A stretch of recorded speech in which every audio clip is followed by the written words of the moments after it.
So today I am sharing from a book called Create Your Legacy, 4 Portals to Living a Life of Love and Caring by Dr. Hyder Zahed. And from time to time, we in the Circle office receive books that authors send to us and ask us to review them. This was the first book that we received as an ebook. So, and it was the first book that I read on my little mini iPad, which was kind of an exciting thing. I was kind of behind the curve on that whole reading on a tablet, because I like the feel of those turning the pages.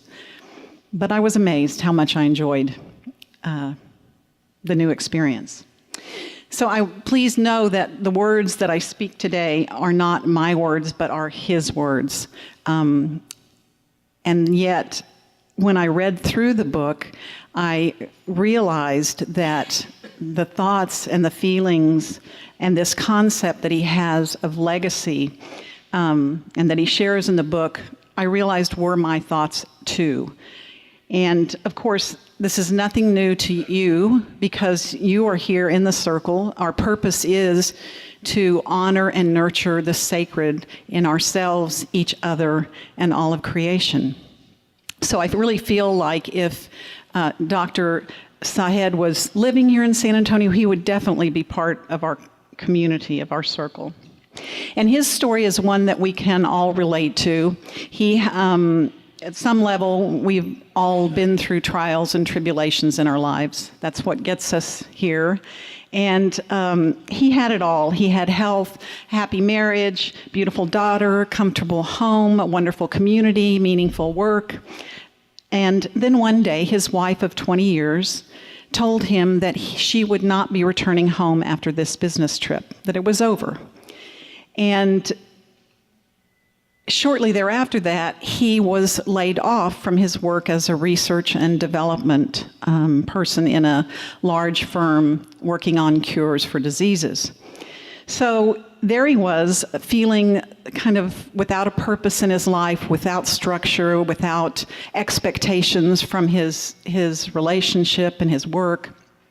And he recalls in the book a quote from the Sufi poet Hafiz, which is, "Before a breakthrough, there is always a breakdown." And that's where he found himself. And even as he was grieving his loss and obsessing about what went wrong, we've all done that, right? The what ifs and the what coulda, shoulda, woulda, beenas. And he realized that he needed to begin, that he had to begin to redesign his life. So he was at the gym working out one day and he felt a kind of discomfort in his left arm, and boom, when he came to, he was in an ambulance on his way to the hospital and he was submitted for coronary stent insertions. And as he came to, he began to focus on all of the things in his life that had not changed for him. That his daughter was still with him, that his close friends and family were still with him, and that they loved him as a human being. And through this healing process, he was connected again to a small piece of paper that he always carried with him that his sisters had copied from his mother's diary when they were going through her things. And his mother had written about him that he had brought so much happiness into her life, so much joy, that he had never raised his voice to her, that he had never talked back to her. And she ended this section in the diary of offering up prayers and blessings for him, not just today, but off into his future life. And those simple words were really the foundation for what became this book. And he began to ask, what is it that I want to leave behind? What is my legacy? How do I want my friends and loved ones to remember me? And so he began to look at what he wanted to do with the rest of his life, how he wanted to be in relationships with others, and how he wanted people to remember him. You know, what is the legacy that we each can leave? And his research began looking at people and their relationships and doing research as a researcher. That was where he started. And the book is a result of this theory. And I've put up here what he calls the legacy circle, because he focuses on the 4 portals of love, generosity, gratitude, and compassion. And it's those 4 portals, and it's LGGC, so it's legacy that he uses, that he really feels can change not just our world, ourselves, but others around us. And the thing about the legacy circle is that there is no set direction for the flow around the circle. And there's no one place to start in the circle. You can begin anywhere. If I'm having a day where I can't feel generous-hearted, then maybe I can find some compassion somewhere for someone else. Or maybe you're not feeling love for someone because you're having one of those, moments. Well, maybe you can find some form of gratitude for what you do have in your life, what is working. And the beauty of it is that you can start from anywhere in each moment, and you can go from where you are. So we're going to begin just a little bit by talking about the 4 portals, and starting with love. The great theologian Emmett Fox writes that there are really only 2 feelings into which all varieties of feelings reduce themselves: love and fear. We've all experienced both of those. And love is the creative emotion. It inspires, it opens up new ways. And fear is destructive, it's harmful to the body, it kind of paralyzes us in many ways. And you may have heard the story about the Cherokee elder who was teaching his grandchildren about life. And he told them that there is a great fight going on inside me. And one side is very negative, it's evil and destructive, and there are these 2 wolves. One wolf wants the worst, and the other wolf is the positive wolf and is full of love and compassion and is peaceful and happy. So the child that was with him asked, "Grandfather, which wolf will win?" And the grandfather replied, "The one who you feed." So this is that opportunity in each moment to ask ourselves, which wolf do we want to feed? Who do you want to feed in your life?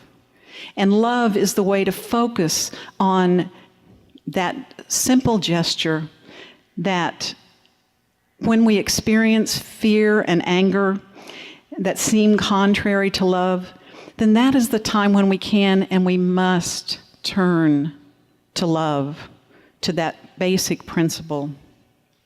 And unconditional love is that which calls us to open up, to respect, to serve with kindness others, those that we're interacting with, even when we don't like what they do or say or how they look or talk or act.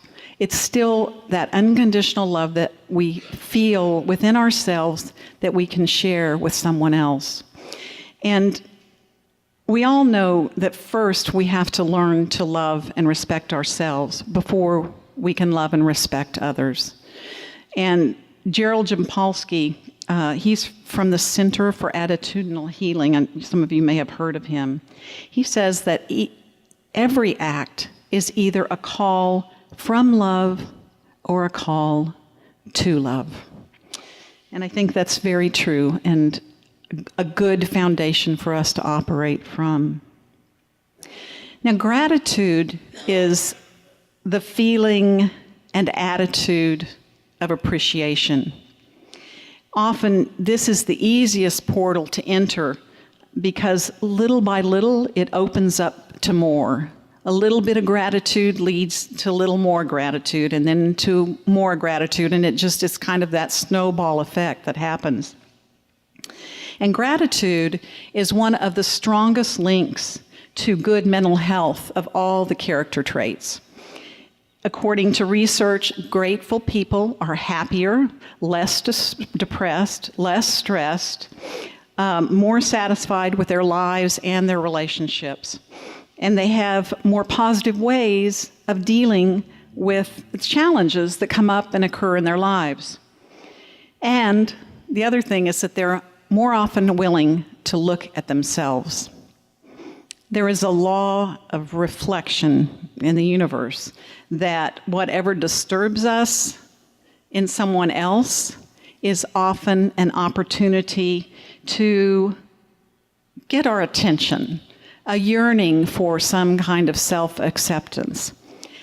When we can allow ourselves to feel kind and loving toward another, again, even when we don't like what they're saying or doing, even if we can love the painful parts that are part of us, there is great freedom in being grateful to and for ourselves, valuing who we are, even with all of our flaws, if you want to call them that. And one of the best things that I know of to nurture this is the mirror exercise, where you look into the mirror and acknowledge one thing that you like about yourself, or one thing that you've done really well lately. And if you can't even find one thing, then look into your eyes, into the mirror, and say to yourself, you are magnificent. So I'm going to invite you just now to say to yourself, I am magnificent. Together, I am magnificent. So when you look into the mirror the next time you have the opportunity, I want you to say that, I am magnificent. You are magnificent, whichever one works for you. And it sounds a little bit corny. Yeah, it is. And it's powerful, very powerful. So that's your homework assignment for this week, to take it home and practice. And don't just do it once, it's like a muscle that you can build. The more frequently you do it, the easier it gets, the better it is, and the better you feel. Now, generosity is the portal, the one that opens doors for others.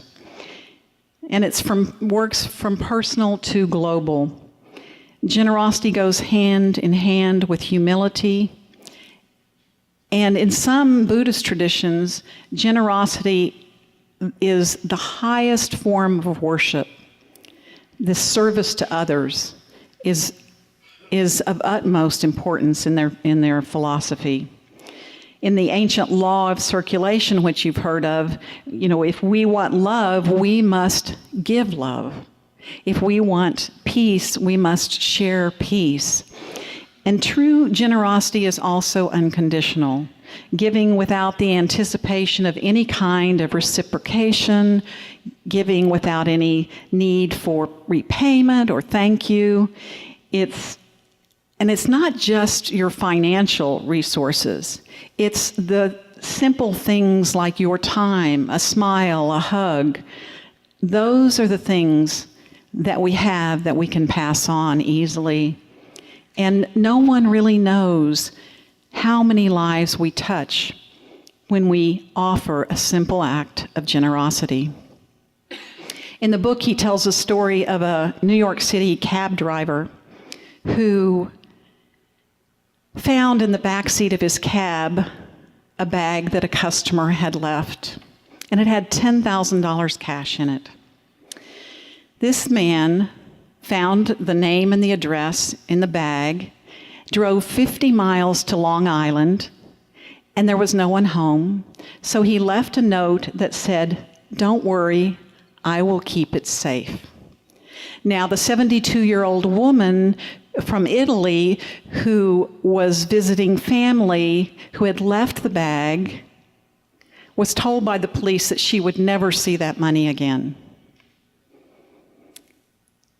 She was amazed and astonished and grateful by the generosity that this cab driver showed in allowing her to retrieve this hard-earned money that she had saved to allow she and her family of 7 to vacation in America. So we never know where and how we are going to touch others. So think about who has been generous in your life to you. And think about how you can demonstrate generosity to others.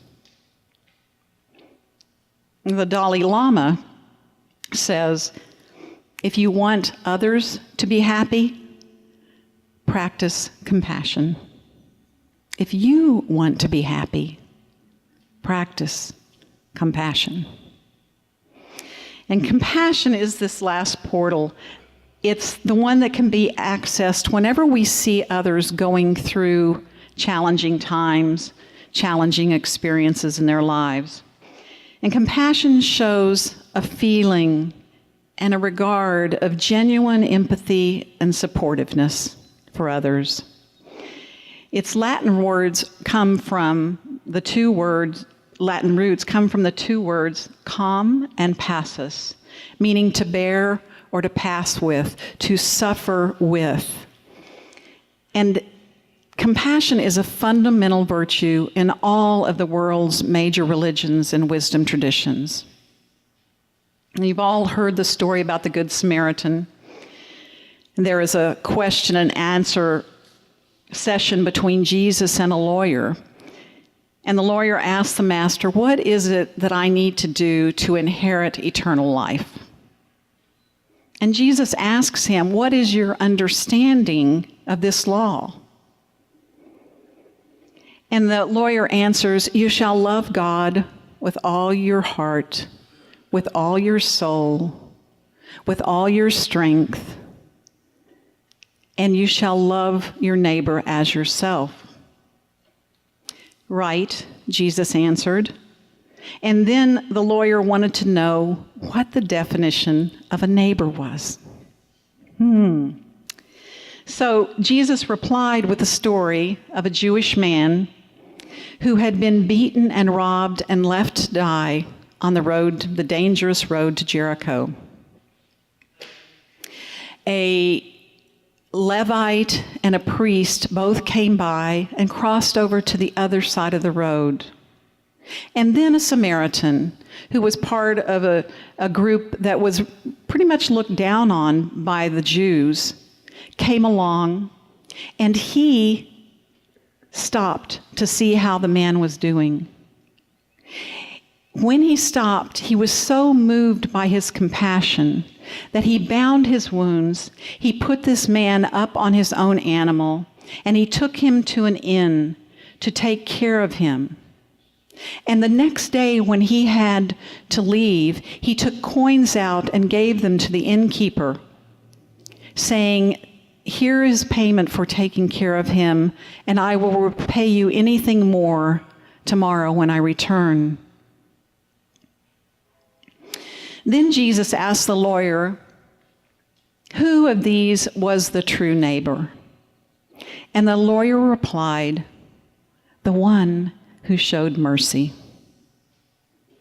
The Good Samaritan had in this moment the courage and the kindness to help, even though it was a dangerous road, even though it was not someone that normally he would associate with.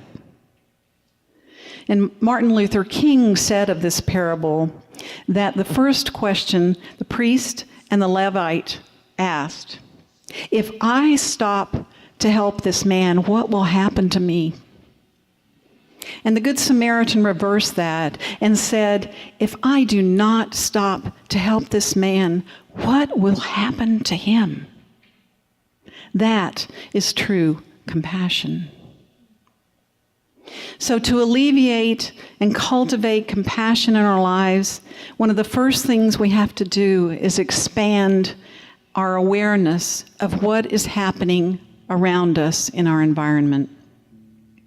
So often in this culture, this crazy culture we live in, we're oblivious to what is happening to others around us. We're focused on our needs and wants and desires, and not to make small of that, because we all have our own issues to deal with.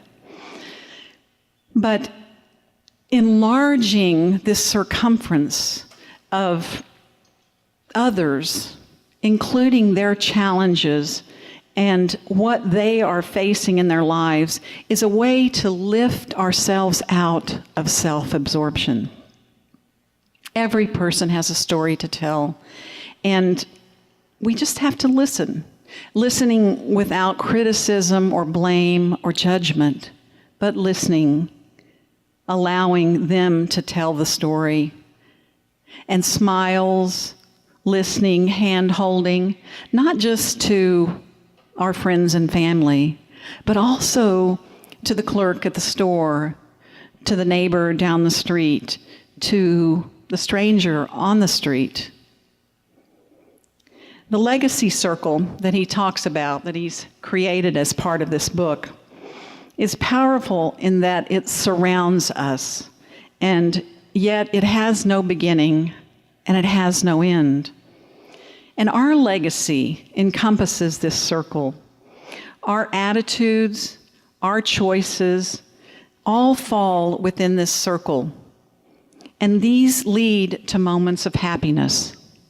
And the more we practice these, the more moments of happiness we're capable of having in our lives.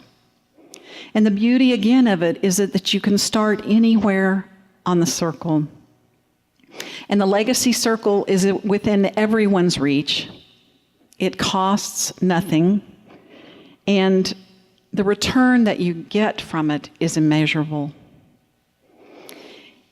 And finally, the thing about it is that when you pass it on, others are touched, and then allows and opens up for them to pass it on and to keep that circle flowing and moving and growing. And it's all boils down to the choices that we make. So I'm choosing to live within the legacy circle of love, generosity, gratitude, and compassion. How about you?